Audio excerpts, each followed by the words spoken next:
Irmãos e irmãs, prestem bem atenção neste vídeo.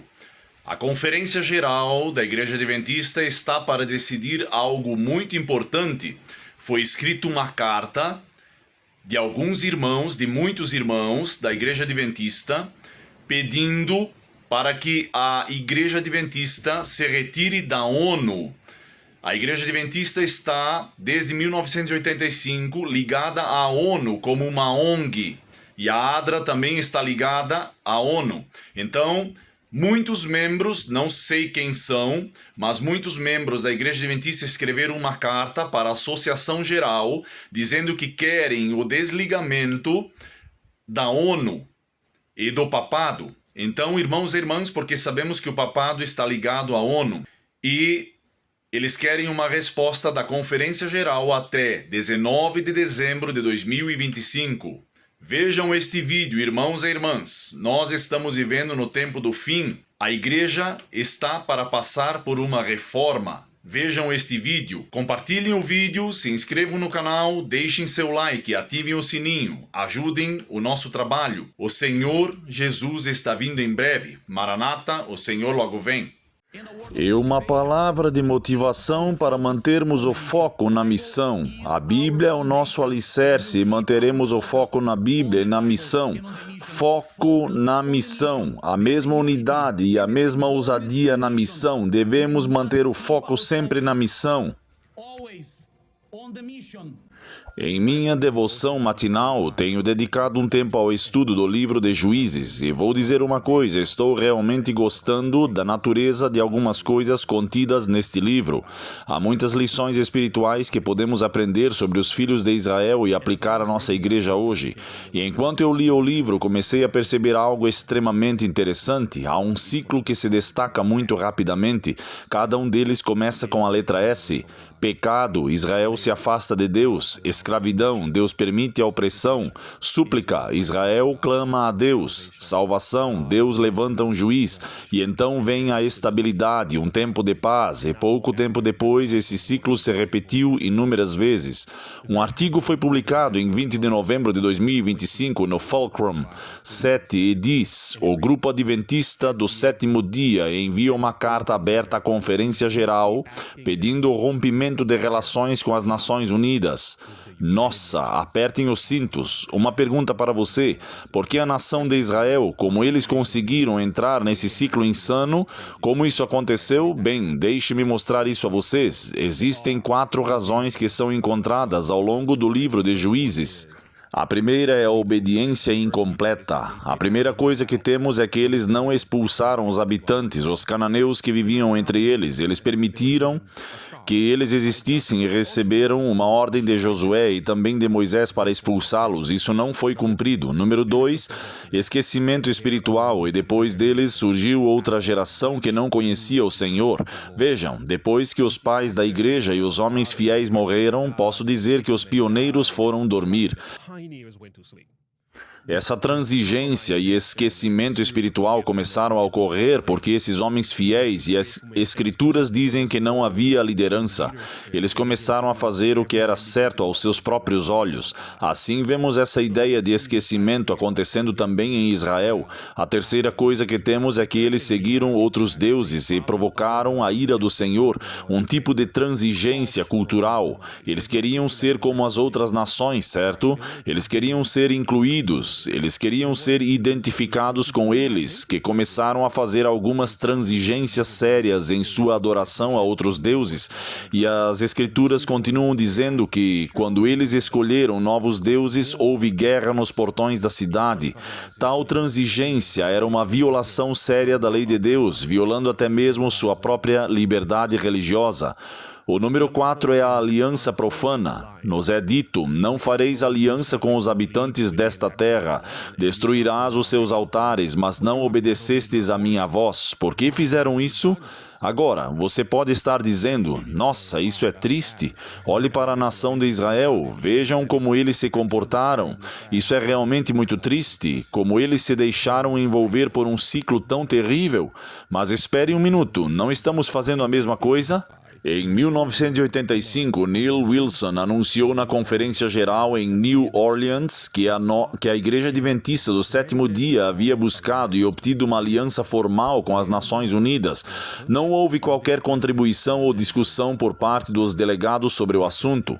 Eles foram apenas informados de que nossa igreja agora era uma ONG das Nações Unidas, e foi isso. Em nossa opinião, essa aliança resultou em inúmeras consequências negativas para a Igreja Adventista do Sétimo Dia, incluindo a incorporação de iniciativas da ONU e suas declarações de resultados. Essas iniciativas surgem de uma visão de mundo humanista não cristã, o que as coloca em tensão com nossos valores bíblicos e do espírito de profecia. Esse julgo desigual com as Nações Unidas foi vendido sob o pretexto de que o status de ONG daria à Igreja Adventista do Sétimo Dia voz em questões geopolíticas e aumentaria a liberdade religiosa. A realidade é que a Igreja Adventista do Sétimo Dia foi influenciada negativamente por sua ideologia secular e não o contrário. Existe também um aspecto neopagão das Nações Unidas que abordaremos a seguir. Esta foi a declaração de abertura do artigo. Agora vamos nos aprofundar na carta. Esta carta aberta foi enviada à Conferência Geral por correio registrado e enviada por e-mail hoje para vários funcionários da conferência. Aqui está a data da carta, 19 de novembro de 2025. Esta carta foi enviada aos oficiais, vice-presidentes gerais, assessoria jurídica e diretor dos assuntos públicos de liberdade religiosa da Conferência Geral dos Adventistas do Sétimo Dia. E vocês têm aqui um endereço de nós, os membros regulares da Igreja Adventista do Sétimo Dia, abaixo assinados. Agora, quero que vocês observem que a carta vem de pessoas que estão em boa situação regular na igreja. Portanto, isso não vem de alguém de fora ou de algum ramo. Vocês querem dizer, estamos recebendo mensagens de pessoas honestas que estão preocupadas. Então vamos ler o que eles estão pedindo. Pedido de reunião urgente antes de 19 de dezembro de 2025 para solicitar a retirada da Conferência Geral dos Adventistas do Sétimo Dia da Agência Adventista de Desenvolvimento e Recursos Assistenciais, ADRA, e da Associação Internacional de Liberdade Religiosa, IRLA, de seus status de ONGs consultivas junto às Nações Unidas. Agora vou dividir esta carta em várias categorias para vocês. Número 1. Este é o status de ONG da ADRA junto ao Conselho Econômico e Social das Nações Unidas. Vamos ler. Caros colegas em Cristo, escrevemos para solicitar uma reunião de extrema emergência a fim de que a Assembleia Geral, a ADRA e a IRLA tomem todas as medidas necessárias para encerrar, com efeito imediato, seu status de ONG consultiva junto ao Conselho Econômico e Social das Nações Unidas. A decisão tomada em 1985 pela administração do Sr. Wilson de firmar uma aliança formal com a ONU nunca foi tomada pelos delegados da seção da Associação Geral de 1985. Ela foi simplesmente anunciada a eles como um fato consumado na Revista Adventista de 6 de junho de 1985. Nesse anúncio, a administração do Sr. Wilson declarou: acreditamos que o novo status de ONG ajudará a Igreja Adventista do Sétimo Dia a estabelecer uma presença em outro fórum e assim ampliar seu alcance cristão positivo. O segundo ponto da carta trata do conflito escatológico com a Igreja e as Nações Unidas. Continuou dizendo, no entanto, uma análise minuciosa de diversas declarações oficiais da Associação Geral desde 1985 indica o contrário. Em vez de o status consultivo da Associação Geral como ONG nos permitir moldar a política global de uma maneira que honre a Deus, são os valores, objetivos e prioridades da ONU que estão moldando a Igreja Adventista do Sétimo Dia em todo o mundo, visto que as declarações oficiais da Associação Geral refletem cada vez mais a linguagem, as prioridades e os valores da ONU em vez das Escrituras e do Espírito de Profecia.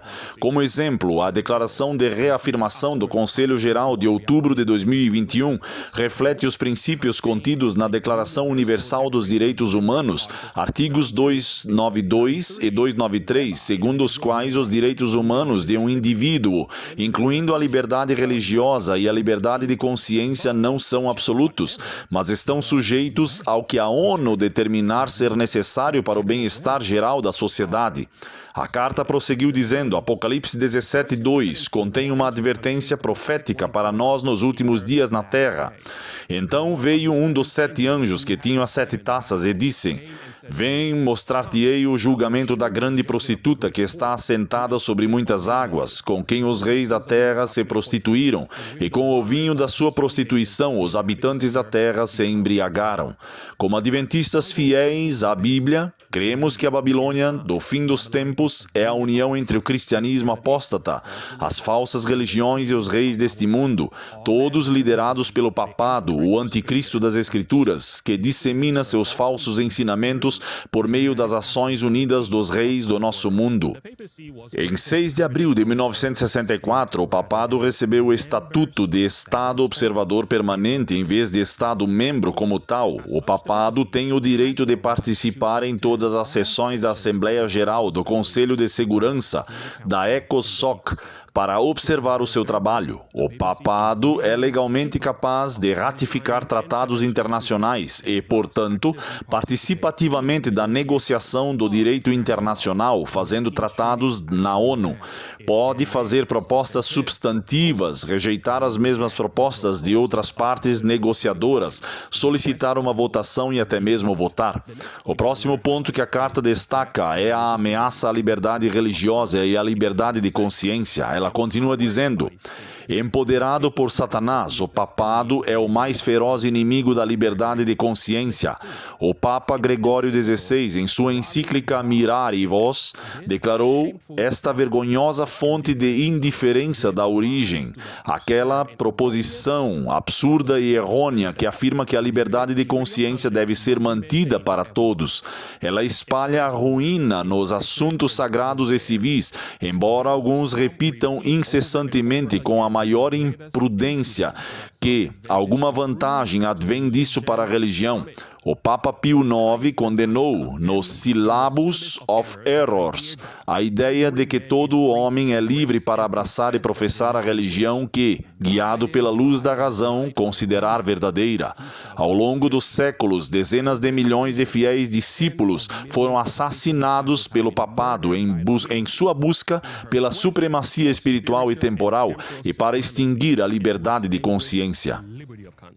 Na concepção católica romana, todos os direitos, incluindo a liberdade de consciência, estão sujeitos à doutrina da destinação comum dos bens, mais conhecida como bem comum. O Concílio Vaticano II escreveu: é direito da autoridade pública impedir que alguém use indevidamente sua propriedade privada em detrimento do bem comum. Misericórdia. Após o Vaticano II, Paulo VI declarou que todos os direitos, quaisquer que sejam, incluindo os de propriedade e de livre comércio, devem ser subordinados a este princípio. Os direitos inalienáveis que Deus nos concedeu como criaturas morais dentro de uma criação moral de adorar, falar, ensinar, escrever, pensar, cultuar livremente e viver em harmonia com nossa consciência ou ouvir atentamente, estão subordinados ao princípio papal da destinação universal dos bens, o bem comum. Concluindo, eles continuaram dizendo: em resumo, por meio do status consultivo de ONG junto ao ECOSOC, a administração da Associação Geral está legalmente obrigando todos os adventistas do mundo a submeterem sua liberdade de consciência a tudo o que a ONU ou o papado determinarem ser para o bem comum ou o bem-estar geral da sociedade. Assim, o status consultivo contínuo da Associação Geral é tanto uma traição quanto uma negação de nosso chamado divino como remanescente do movimento de misericórdia de Deus para um mundo que perece, por meio do qual convidamos nossos concidadãos a exercerem sua liberdade de consciência e receberem o selo de Deus em vez da marca da besta. Dada a urgência deste assunto, solicitamos sua atenção imediata a uma resposta positiva ao nosso pedido de reunião até 4 de dezembro de 2025, com a reunião a ser realizada antes de 19 de dezembro de 2025.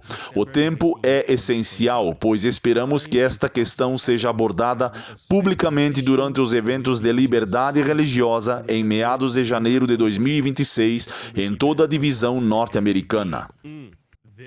Este é um pedido muito sério. Como a Conferência Geral pode decidir responder a esta carta? Então, vamos considerar alguns motivos.